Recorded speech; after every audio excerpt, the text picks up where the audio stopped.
విజయవాడ కృష్ణలంక ప్రాంతానికి చెందినటువంటి సాయి కృష్ణ అనే కుర్రాడు అదృష్టమైనటువంటి ఉదంతం ఇప్పుడు రెండు తెలుగు రాష్ట్రాల్లోనూ పెద్ద సంచలనంగా మారింది. అసలు సాయి కృష్ణ ఏమయ్యాడు, బతికే ఉన్నాడా లేదా, ప్రాణాలు కోల్పోయాడా అనే విషయాల మీద తీవ్రమైన సస్పెన్స్ నడుస్తోంది. గత నెల 9వ తేదీన 10వ తేదీ ప్రాంతాల్లో పోలీసులు సాయి కృష్ణతో పాటు మరో నలుగురు యువకుల్ని కొన్ని కేసుల విషయంలో విచారణ కోసం అదుపులో తీసుకున్నారు. ఆ తర్వాత మిగతా నలుగురు యువకుల్ని చట్ట ప్రకారం కోర్టులో ప్రవేశపెట్టారు, కానీ సాయి కృష్ణ మాత్రం ఎక్కడ హాజరుపరచలేదు. అప్పటి నుంచి కుర్రాడు ఏమైపోయాడనే దానికి పోలీసుల దగ్గర సరైన సమాధానం లేదు.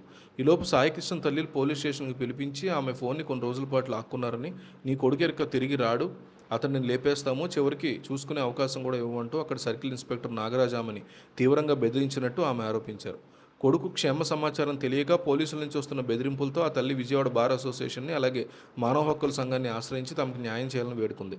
ఈ అన్యాయం మీద బాధితుడి కుటుంబం హైకోర్టులో హెబియస్ కార్పస్ పిటిషన్ దాఖలు చేసింది. దీని మీద విచారణ జరిపిన జస్టిస్ తోట చంద్రశేఖర్ మరియు జస్టిస్ రఘునందన్ రావులతో కూడిన దిశభ్య ధర్మాసనం ఈ నెల 15వ తేదీలోపు సాయికృష్ణ తమ ముందు ప్రవేశపెట్టాలని పోలీసులు గట్టిగా ఆదేశించింది.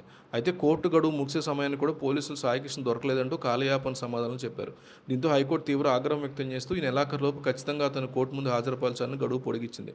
నా కొడుకు బతుకుంటే కోర్టు ముందు తీసుకురండి, ఒకవేళ చనిపోతే కనీసం శవాన్ని అప్పచెప్పండి అంటూ ఆ తల్లి కన్నీరు మున్నీరుగా విలిపిస్తున్నారు. కొడుకు శవం ఏమైనా దొరుకుతుందేమోనని ఆమె స్థానిక ప్రభుత్వ ఆసుపత్రి మార్చిల చుట్టూ తిరగడం చూస్తే సామాన్యులకి పౌర హక్కులు ఎంతగా దారుణంగా ఉపసంహరించుకుపోయాయి అనేది అర్థమవుతుంది. చట్టాన్ని రక్షించాల్సిన పోలీసులు ఇలా ప్రవర్తిస్తూ ఉన్నారు ఎందుకని ప్రజలు కూడా ప్రశ్నిస్తున్నారు. మరోవైపు ఈ కేసు మీద రాజకీయ వర్గాల నుంచి సంచలన ఆరోపణలు వస్తున్నాయి. మాజీ మంత్రి అంబటి రాంబాబు మీడియా ముందుకు వచ్చి సాయికృష్ణ పోలీసులు లాకప్లోని దారుణంగా కొట్టి చంపేశారని, ఇప్పుడు అతన్ని కోర్టు ముందు ప్రొడ్యూస్ చేయాలంటే కేవలం బూడిదను మాత్రమే ప్రొడ్యూస్ చేయగలరని సంచలన వ్యాఖ్యలు చేశారు.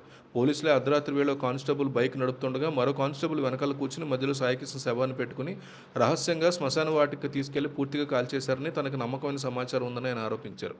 సాధారణంగా లాకప్ డెత్ కేసులు జరిగితే ఏదైనా ఒక కారణం చెప్పి తప్పించుకునే ప్రయత్నం చేస్తారని, కానీ ఈ కేసులో ఏకంగా శవాన్ని కూడా దక్కకుండా బూడిద చేశారనే ఆరోపణలు రావడం అత్యంత దుర్మార్గమైన విషయమని మండిపడ్డారు.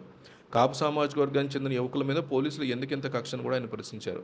ఈ దారుణాన్ని కప్పిపుచ్చడానికి, కేసుని బయటపడకుండా జాగ్రత్తలు తీసుకోవడానికి పోలీసులు సాయికృష్ణ కుటుంబ సభ్యులతో ₹1 కోటి సెటిల్మెంట్ కూడా మాట్లాడుతున్నట్టు ఆయన తీవ్ర ఆరోపణలు చేశారు.